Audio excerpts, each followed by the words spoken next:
energy. It is all around us, both seen and unseen. It affects all the lives within humanity, our great planet Earth, and the entire universe. It is a conscious, cosmic matrix, an ever-evolving cycle, creating, breaking down, and recreating. This is Connected with your host, Andrea Dragonfly. Andrea tells us that energy is the foundation of our human experience, intrinsically affecting every facet of our lives, our perceptions, choices, and actions, as well as the challenges, opportunities, and people we attract. So now, please welcome the host of Connected, Andrea Dragonfly.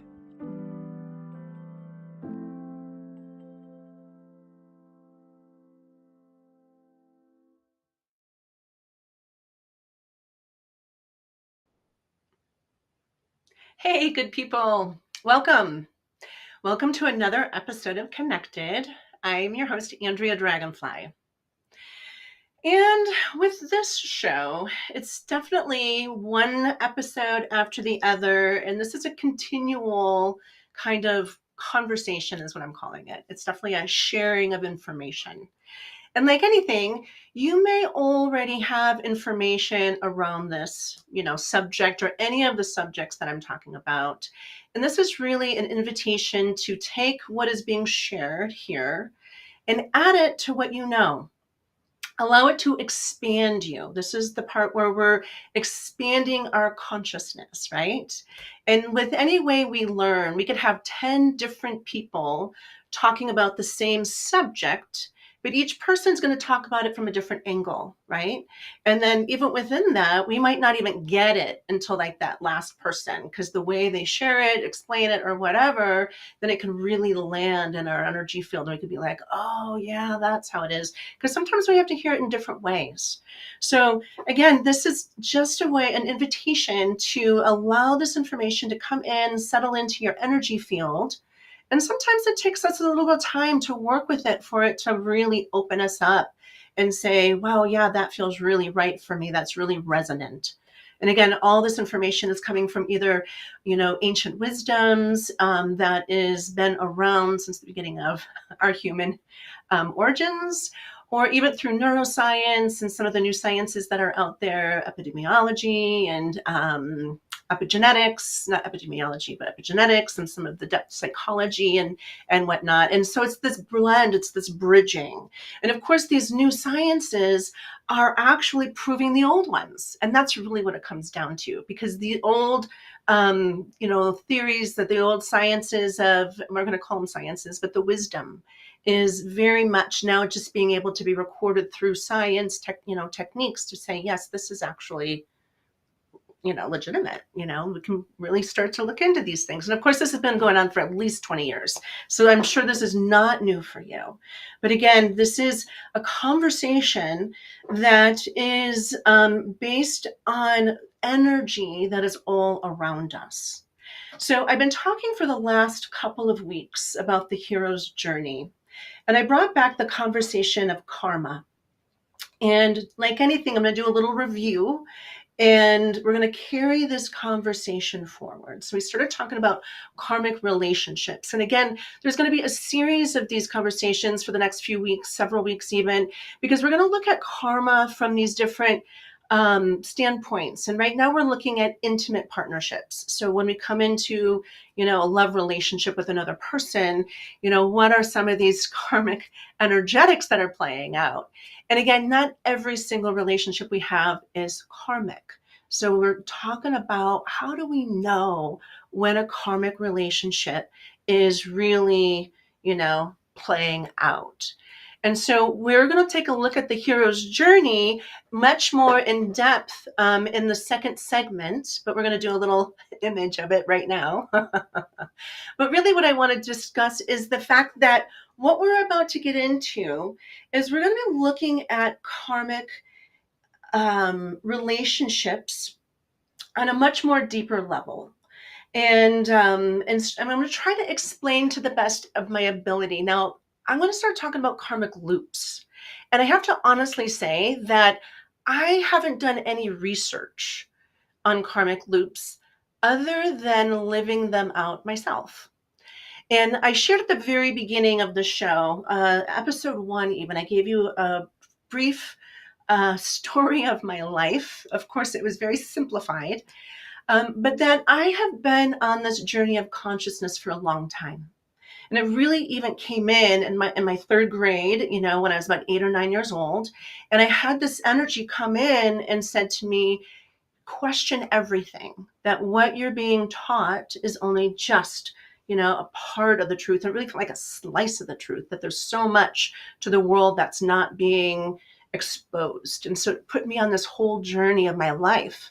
And so even having that at such a young age also is my personal karma, that I was here to come into the conscious energy and really do the seeking and find the ancient wisdom to bring it forward for this time. So there's no coincidences that I'm at this stage in my life and I'm only just starting to talk about it and teach it in a different way, like through here. And so I've had to live out my own journey, my own spiritual journey. And of course, part of that, when I first started getting in my early 20s, was about remembering. I had to remember that this wasn't my first lifetime, that there were information that was coming at me, or to me, of course, I was being taught or being exposed to. And I was like, oh yeah, I know that. And it like would resonate in me in this way that was like this truth, right? We all have our different truths. And that's one of the other episodes I was talking about, maybe the second episode, maybe the first, but it's about finding our truths. And so these truths, part of it is about the remembrance of what information have we been exposed to through our previous incarnations that say, yes, that makes sense, even though you might be telling me this for the first time and I haven't really put any energy or effort into learning this information. You sharing that with me says, yes, that feels right for me. And so for me, it's been a journey.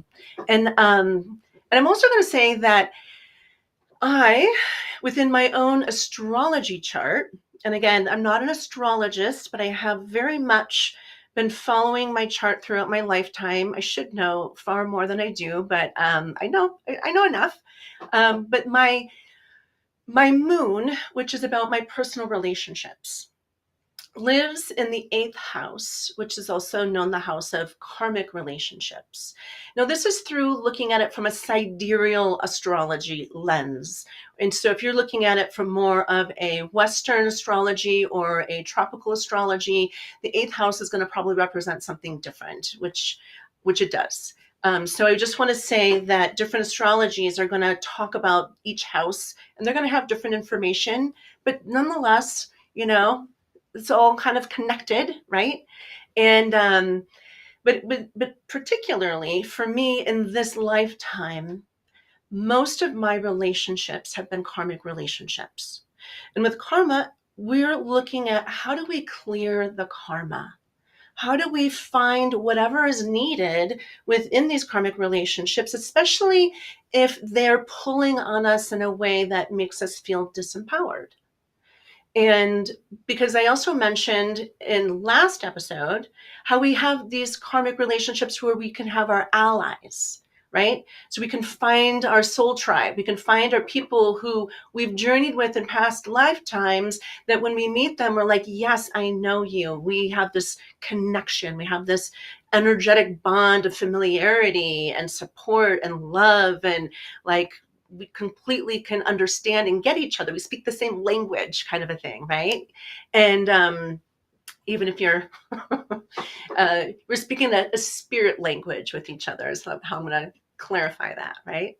And then, and I talked a little bit about our family members, right? And how we can have karma with our family members, our parents, our siblings, even our children, right? So if we have karma with our parents, we could certainly have karma with our children, and how the dynamics within the family can play out karmically. And then I was talking about how at another show we'll talk about kind of perpetrators and people who've come in and violated us in a certain way, and what the karmic connection could be with them.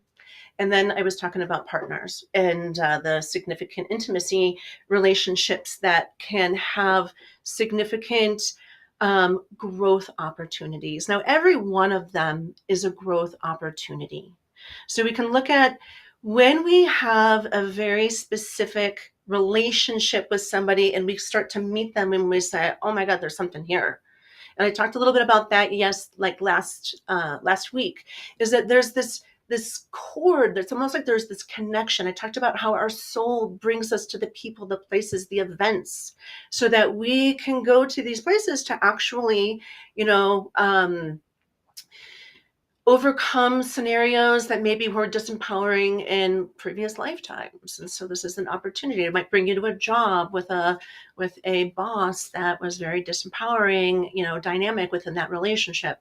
But here within these intimate relationships, these are relationships that have the potential, that have been playing out within our lifetimes for many, many lifetimes.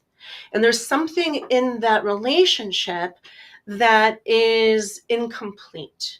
And so it's part of us coming together to actually complete that cycle. And within completing that cycle, we can really let go of whatever that disempowerment was so that we can move into a much more powerful relationship of love. I also talked about how karmic relationships can be messy. Oftentimes they are. And the way that we can meet a karmic partner can be messy, but it also can just be very carefree. Now, I also want to say that we're looking at 8 billion people on the planet, so it's gonna be unique for every different person, right? But there's something that will bring these people together in some way. And then there'll be this energy connection. Maybe it's attraction, maybe you're attracted to this person. Maybe this person has knowledge that you're like, ooh, that's interesting. I want to know more about that. And there becomes this connection that way. And so how we become attracted to different people is going to vary, right? Because we all have these different life experiences.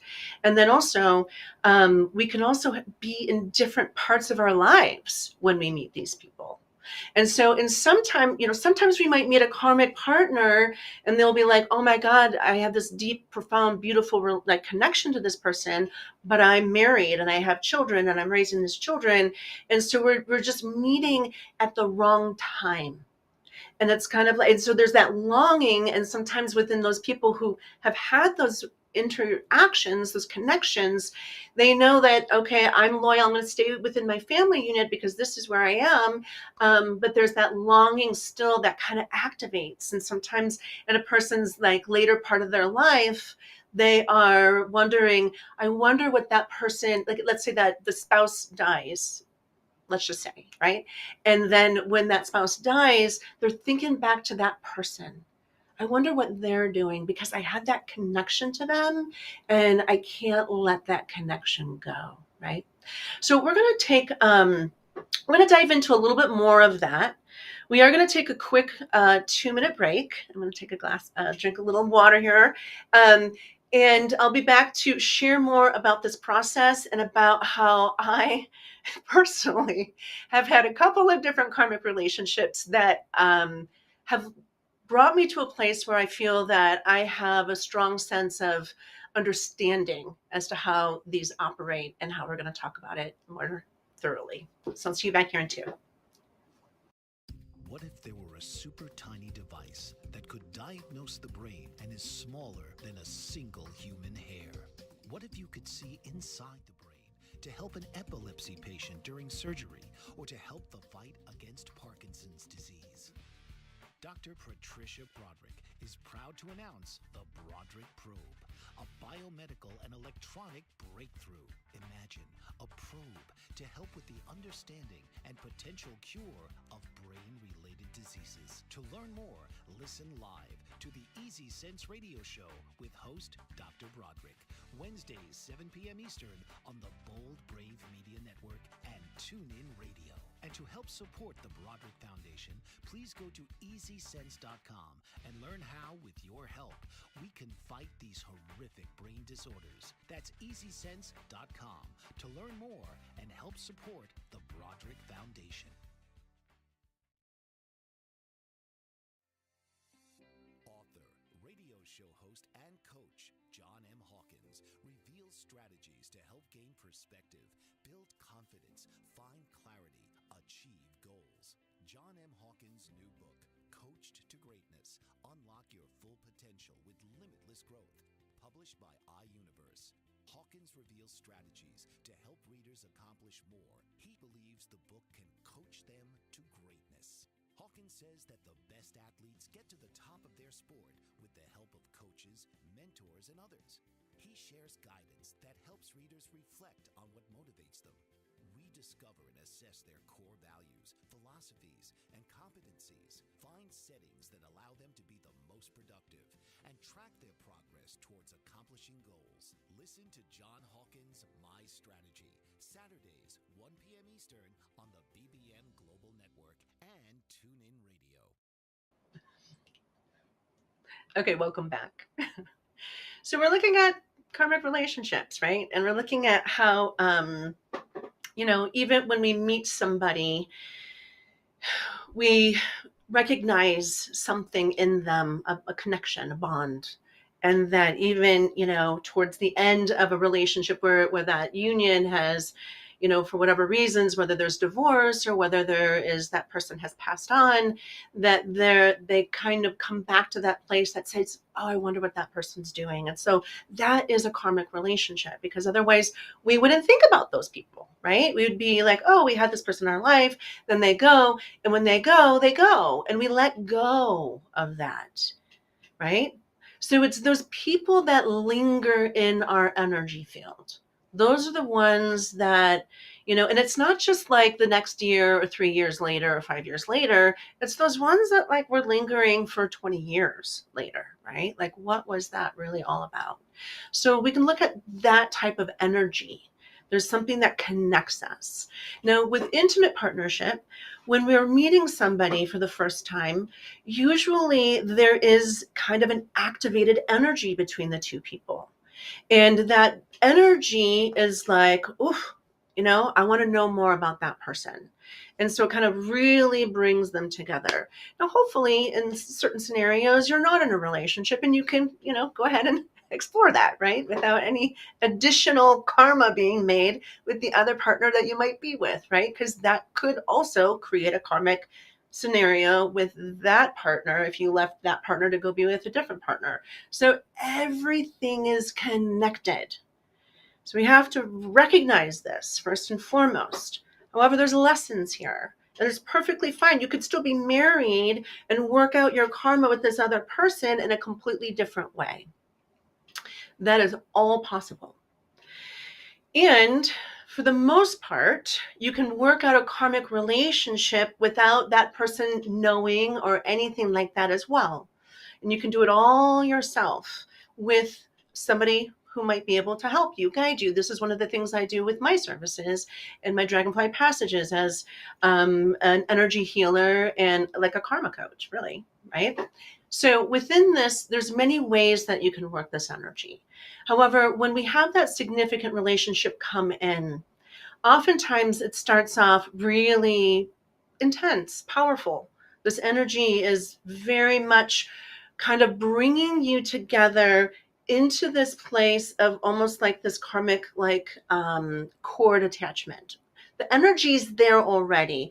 And again, I'm going to just say, work with my words loosely.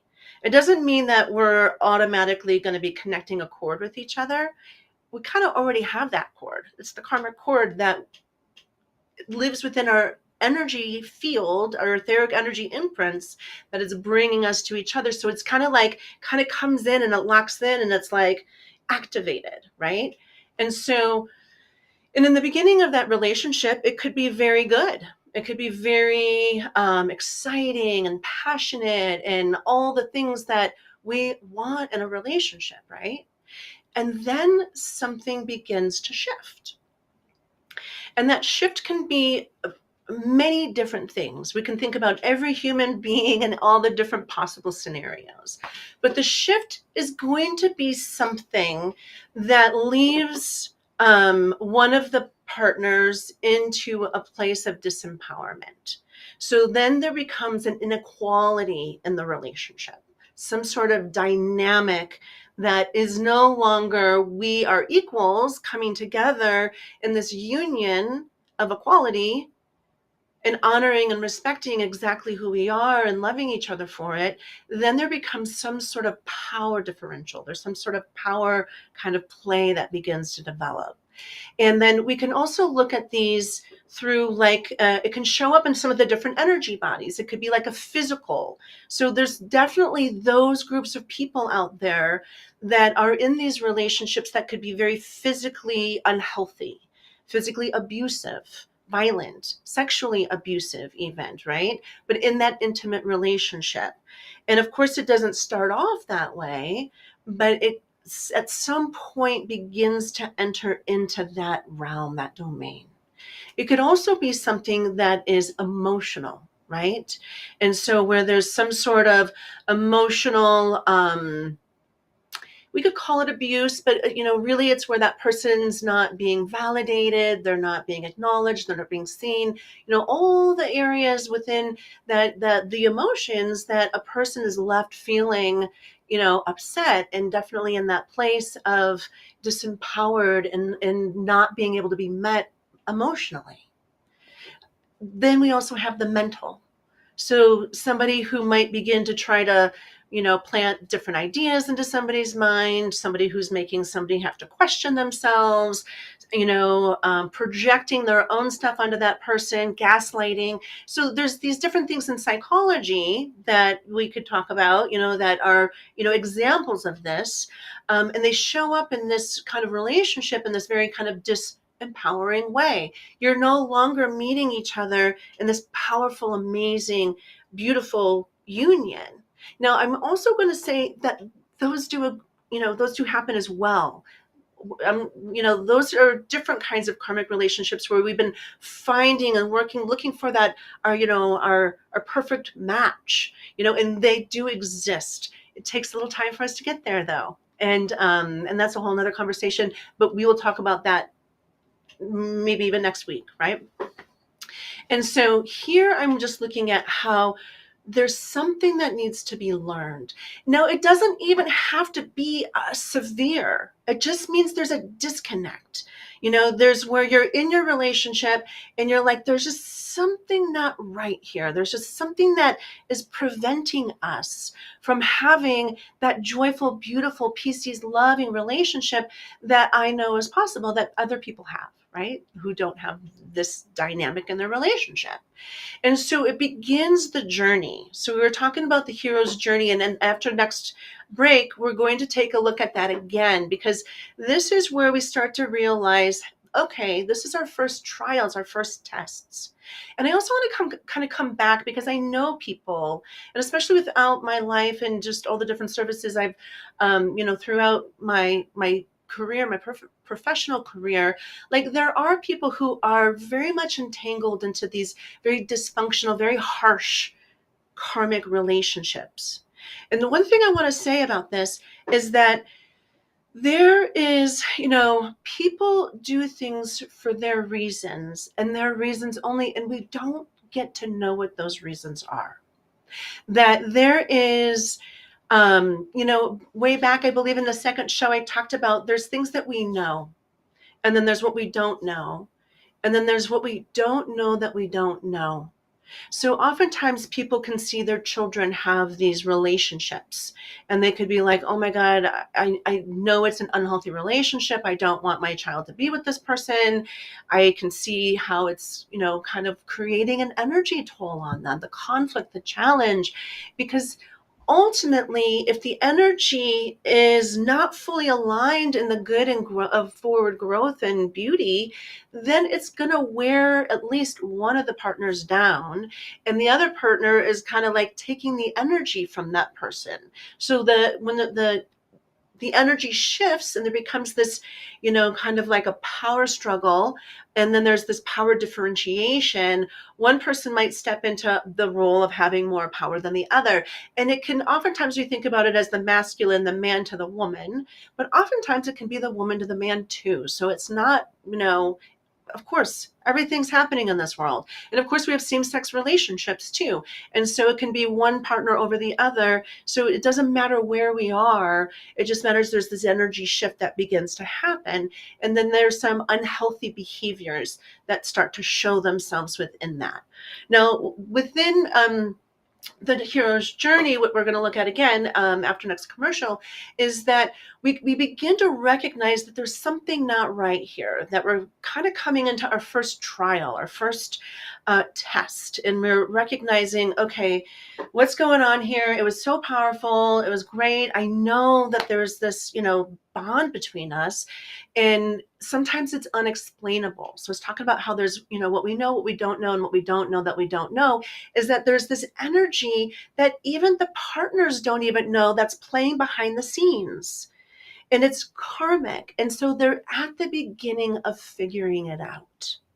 For many people who are definitely like wanting, like on the healthy path and can move in that direction. Sometimes people who are in a much more kind of like, I don't want to say unhealthy, but hurtful, harmful path, they might have to play this out a little bit over and over and over again throughout different lifetimes. And it can be horrendous to witness. It can be horrendous to be in, right? However, when we're talking about how in karma, sometimes, each person has to play these different roles. Sometimes you're you're the violator and you're violating the other person. And then in the other one, that person then in the next lifetime is kind of putting the other person into that same scenario so that they can feel the effects of how they were in the past life. So that's one form of the karmic bond as well. The other form of the karmic bond is where you're playing the same scenario out over and over and over again, where the two players are still playing the same role. This is what I've experienced in my own personal life, is where I've played this role. And in this one karmic relationship came right after my divorce to my children's father, my ex-husband. And it was a powerful connection. And it was just like, holy shit. Like when this person and I came together, it was like the whole world kind of like two worlds collided, and I could feel this reverberation that happened. I shit you not. Like that's exactly how it felt when this person and I came together. And however, then there was this almost like this. We wanted to spend all of our time together. It was very almost addictive. So that was like this addiction kind of energy that came in. But within that, then our differences kind of started to show up, and where we couldn't align, and where we were really good here, but we were not good over in these other areas. And I'm being very general. I don't have permission to speak about this person, so I'm not going to say anything about details or anything like that.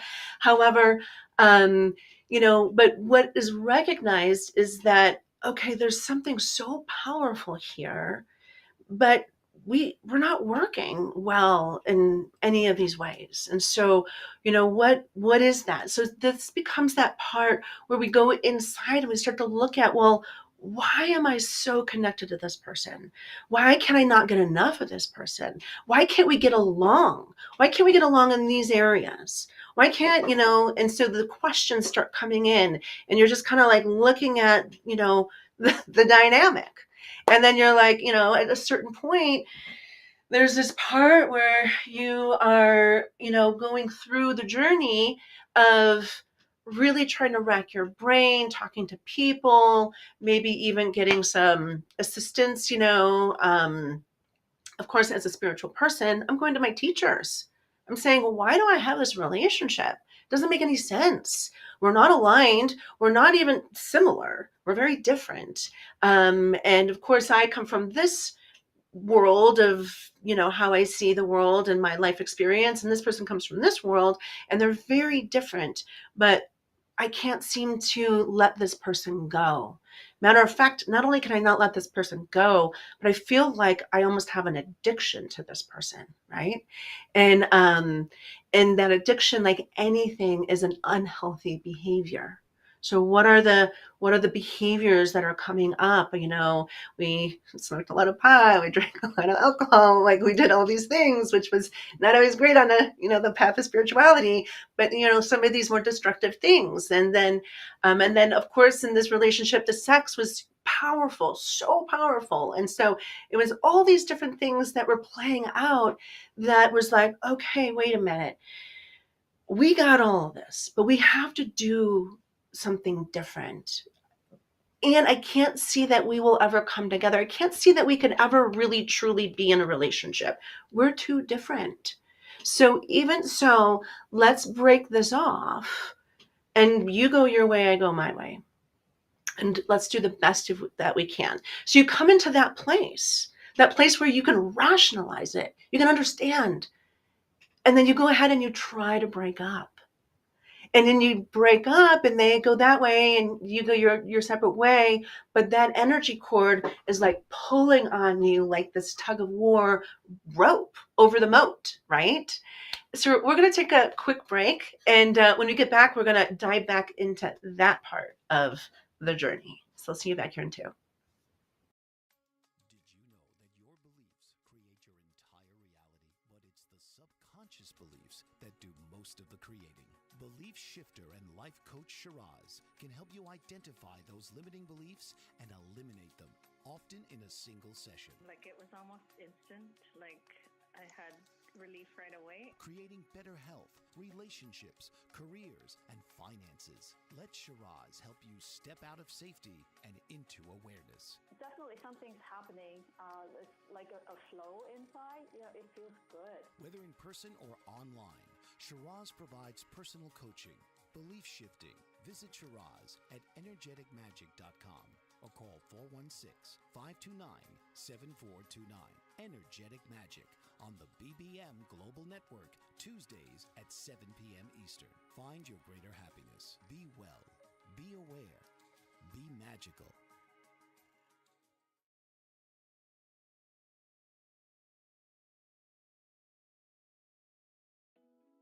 Are you struggling to care for elderly parents or a spouse? Do you wonder if being a caregiver is making you sick? Are you worried about taking time off work to care for elderly parents and balance work, life, and caregiving? Has caregiving become exhausting and emotionally draining? Are you an aging adult who wants to remain independent, but you're not sure how? I'm Pamela D. Wilson. Join me for the Caring Generation radio show for caregivers and aging adults, Wednesday evenings, 6 Pacific, 7 Mountain, 8 Central, and 9 Eastern, where I answer these questions and share tips for managing stress, family relationships, health, well-being, and more. Podcasts and transcripts of the Caring Generation are on my website, PamelaDWilson.com, plus my caregiving library, online caregiver support programs, and programs for corporations interested in supporting working caregivers. Help, hope, and support for caregivers is here on the Caring Generation and PamelaDWilson.com.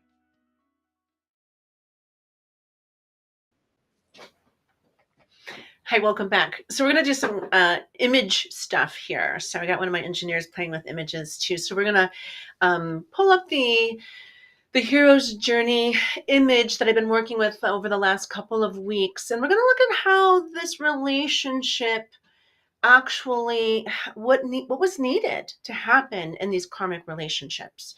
Because what could happen is that when we recognize, okay, we're not good for each other, we're actually showing up in these ways that are kind of sort of destructive.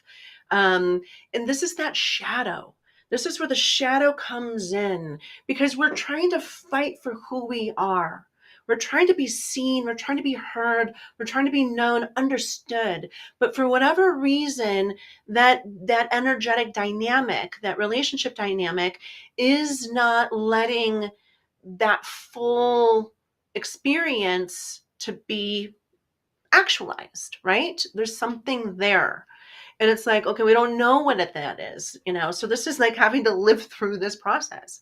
And I'm going to say that the whole process from start to its finish was probably about 7 years.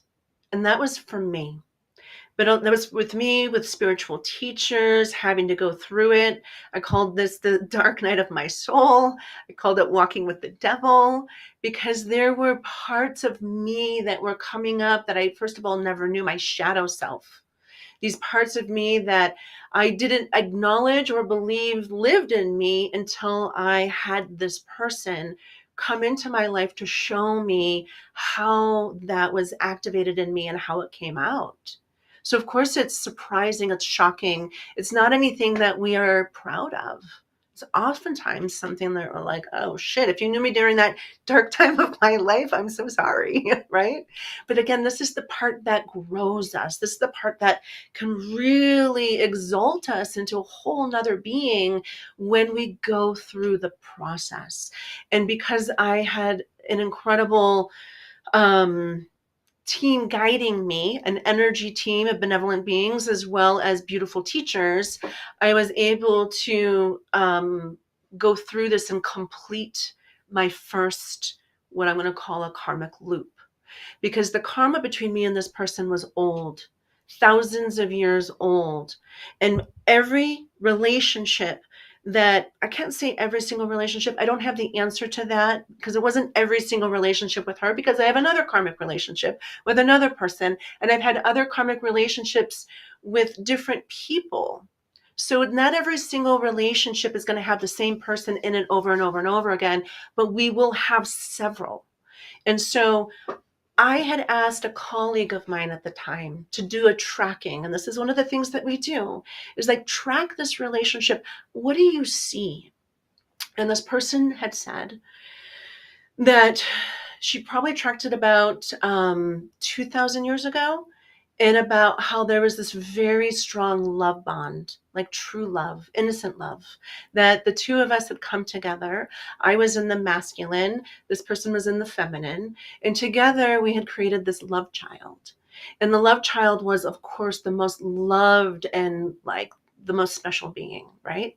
Now, somewhere along the way, I go on some sort of journey, departure. And while this person and the love child are together, the love child dies.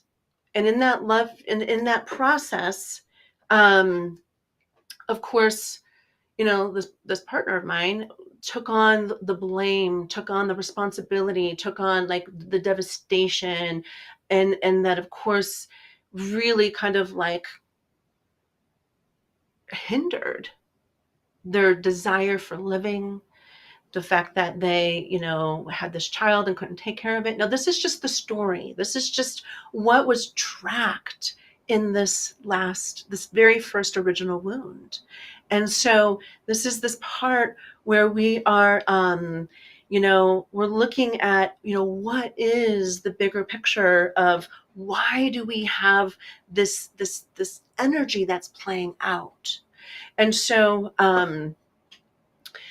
is there any way to make my face bigger on this part of the, yes, exactly. Fill up that whole space for me, please.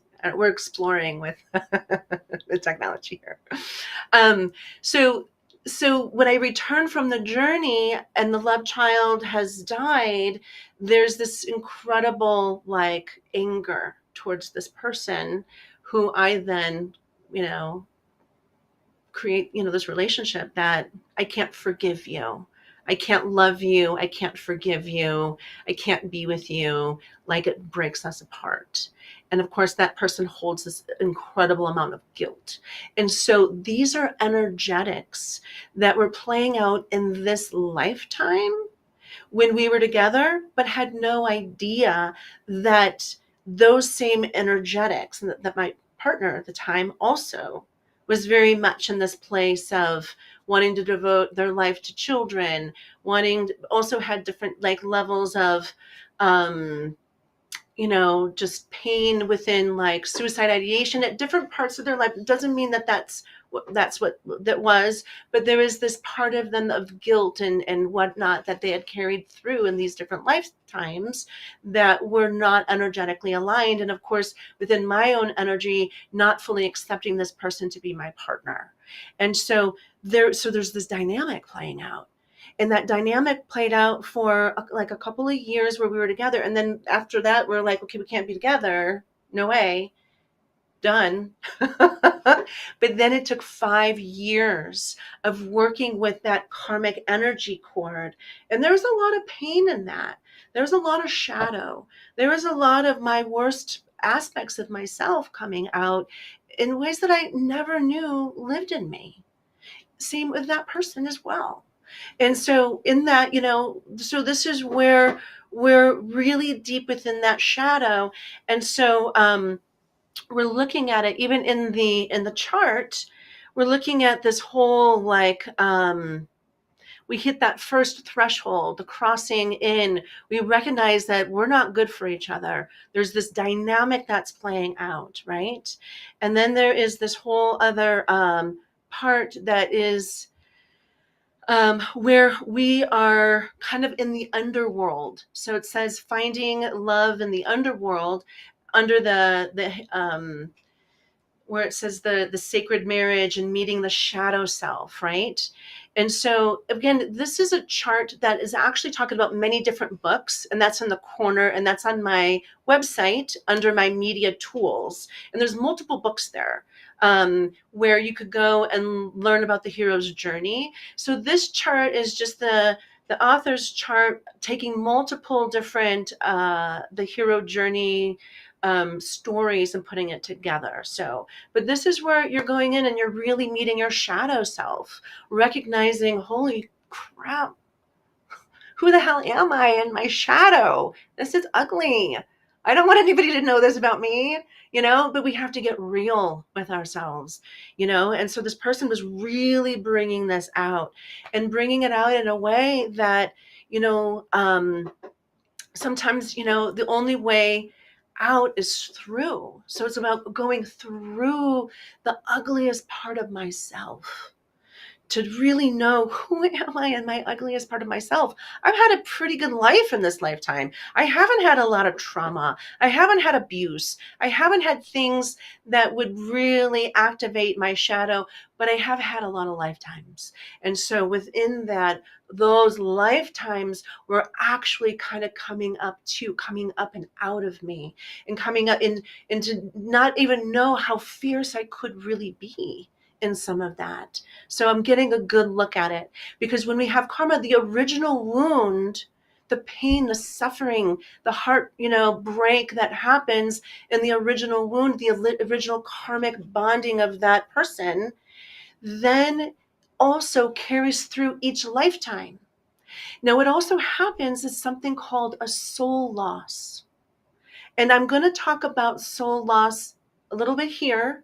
And we're going to see how far we get in this conversation, because when you're talking about everything being connected, there's these rabbit holes. It's like, in order for me to really talk about how do we make it through the hero's journey and how do we actually fully clear a karmic loop, there's very specific things that happen along the way.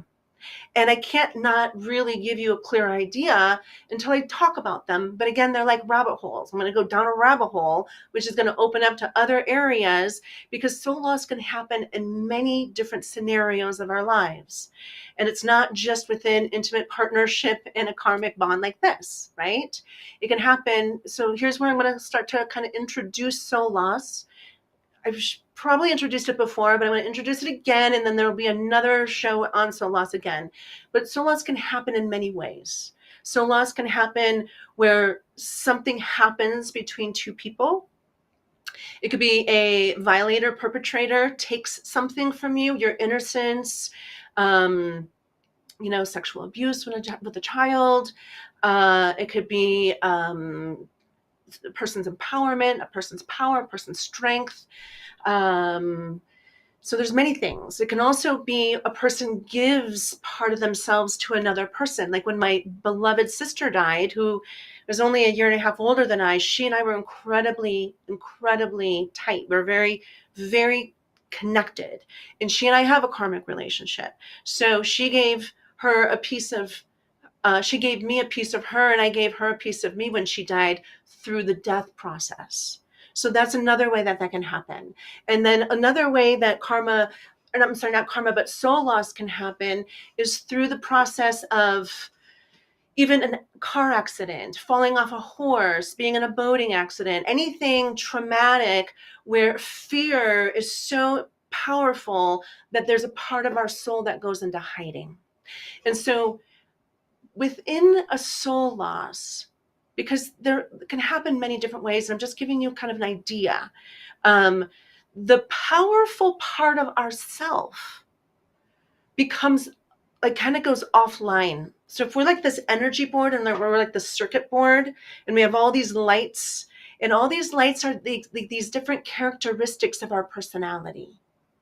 And it's kind of like, this is my power, and this is my, this is my love, and this is my, so many different things, all the characteristics that create our personalities. Well, and when we're divine beings, we have all of them ignited. They're all lit up. But as we have these experiences, some of them go offline and they go hiding. They're still in our energy field, but they're not activated. It's kind of like they were unplugged from the circuit board. Okay. So I'm going to come back. We're going to take another quick 2-minute commercial. We're going to come back. We're going to see how far this conversation goes, because there's so much here. It's really good. And I don't want to rush it. I want everybody to understand it who watches this. So let's go ahead and take a quick break. And I'm going to come back and talk about that circuit board and soul loss. So I'll see you back here in 2. Mike Zoric, a 3-time California state champion in Greco-Roman wrestling at 114 pounds. Mike, blind since birth, was born in Hartford, Connecticut. He was a 6-time national placer, including 2 seconds, 2 thirds, and 2 fourths. He also won the Veterans Folk-Style Wrestling twice at 152 pounds. In all these tournaments, he was the only blind competitor. Nancy Zoric, a creative spirit whose talents have taken her to the stage and into galleries and exhibitions in several states. Her father, a commercial artist who shared his instruments with his daughter and helped her fine-tune her natural abilities, influenced her decision to follow in his footsteps. Ms. Zoric has enjoyed a fruitful career doing what she loves. Listen Saturday mornings at 12 Eastern for the Nancy and Mike Show for heartwarming stories and interesting talk on the BBM Global Network. Dr. RC will share extraordinary resources and services that promote educational success, as well as making a difference in the lives of all social workers, as well as the lives of children, adolescents, and teens of today. She will have open discussions addressing many of the issues that we face about our youth and how being employed in the uniquely skilled profession of social work for over 18 years has taught invaluable lessons through her personal experiences. She will also provide real-life facts, examples, and personal stories that will confirm that why serving as a child advocate is extremely beneficial when addressing the needs of the whole child. Listen live to Dare to Soar, Saturdays, 10 a.m. Eastern on the BBM Global Network, and tune in radio as Dr. RC will provide thought-provoking information that will empower, encourage, and strengthen students, families, and communities across our nation. You can also visit her at soarwithkatie.com.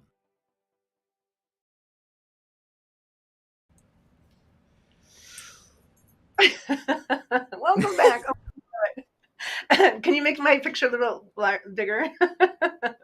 Yeah, take up that whole white space there. Okay, so again, we're looking at this soul loss piece, and that a soul loss can happen when we feel like an incredible heart trauma, a heart wound, the death of a child can create a soul loss, right? A very intense breakup when you love someone and there's a betrayal can create a soul loss.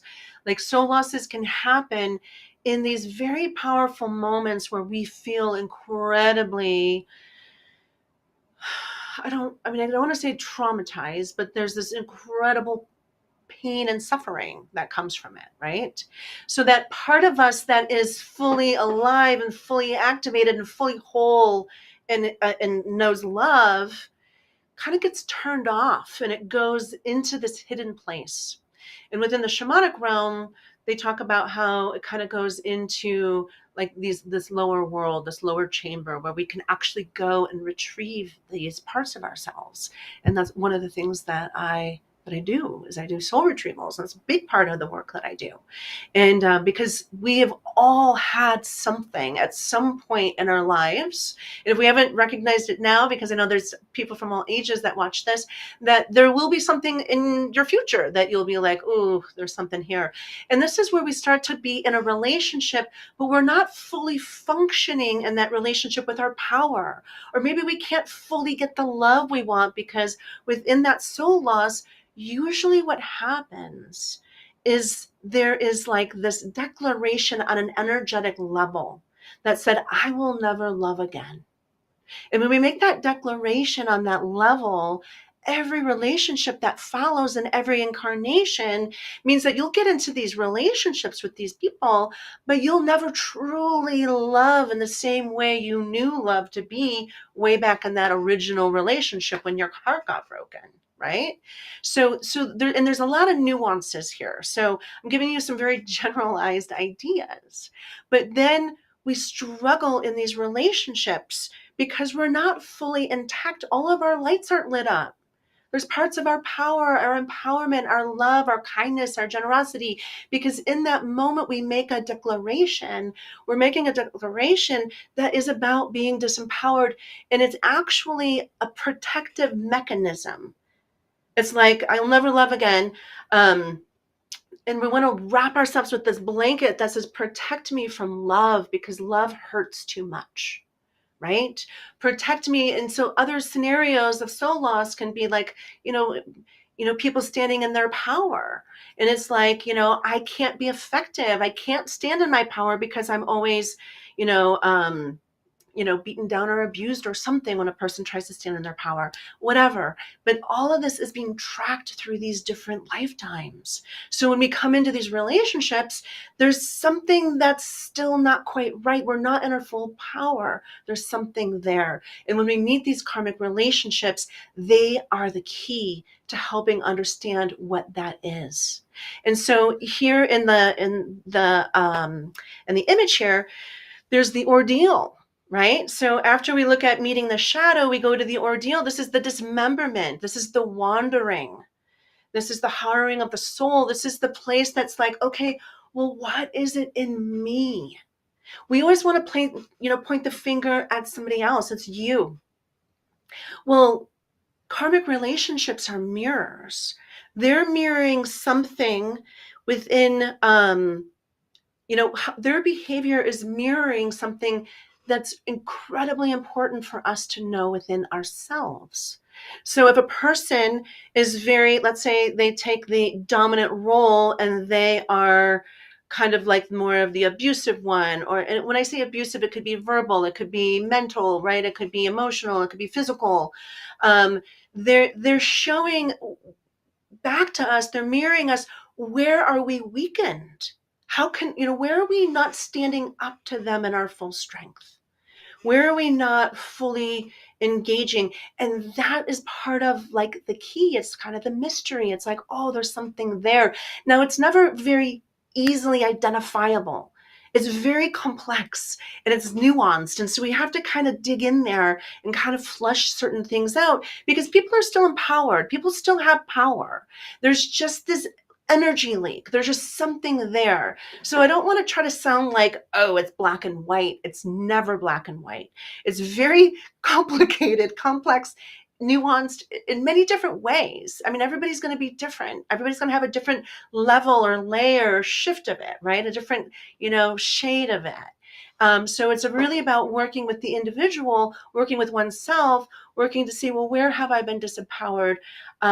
Where have I lost my voice? Where have I lost my ability to fully be compassionate or whatever? So we're looking at all these qualities that create us as humans. And so this is where we're looking at the soul loss, and then we can begin to find that. We can work with people who know how to do that. First of all, if you're already very much on the path of your spiritual awakening and you have a lot of teachers and tools already, we can also do these things on our own if we know kind of what it means, how it goes. And again, that whole process, I'm going to talk about it at a different show. We're just bringing it in to talk about it on this karmic loop, because within this karmic loop, and I'm going to get ready to close the show down. I'm not doing a meditation today, but what I do want to say is that with the karmic loop is that we continue to live out the disempowerment here, lifetime after lifetime, when we have these relationships, because there's a part of us that's offline. And it's really with this other person is that they're the key. They're the one that's reflecting back to us what it is that we need to go down and do. Now, there's many ways to talk about this. This is just one version. I could say at least 15 more ways to look at this, right? Because this is just with what time I have. So we're going to go ahead and we're going to pause it here, because now we're getting into the loop. We're getting into this process of how we get stuck in these loops. And these loops, some people are still very much stuck in them. But we're coming at this incredible time of humanity where the consciousness is absolutely amplified. People are getting it. People are going to all sorts of different types of healers. They are coming into this whole new way of perceiving the world, recognizing that it's an illusion and that we've been kind of focused on, a very unspiritual world that has that's empty and meaningless or whatever. And that there's so much more happening, so much more going on behind the scenes, so much more of what we don't know that we don't know. So we're going to move into that. And so again, we're coming out of the first threshold. We're in the descent. We're in that place of dismembered. And we're going to continue next week as we move through the second threshold. And how do we overcome these karmic loops and heal ourselves from karmic partnerships in a powerful, beautiful way. So everybody, it's always a pleasure. Definitely a pleasure. I encourage you to, connect with me on Facebook, on Instagram at connected.dragonfly. You're always welcome to go to my website, AndreaDragonfly.com, www.andreadragonfly.com. You can connect with me there. All of my media is there. And I just encourage you to continue to explore your connections and how you are connected and how this conversation tonight connects you either into your own personal journey or the journey of a family member, a friend, to bring in a little bit more of a deeper sense of knowing, compassion, understanding for them. So go in peace. I will see you next week. This has been Connected with your host, Andrea Dragonfly. Join Andrea each week on an extraordinary journey, exploring the consciousness of energy and how you are connected. Thursday, 9 p.m. Eastern on the Bold Brave TV network.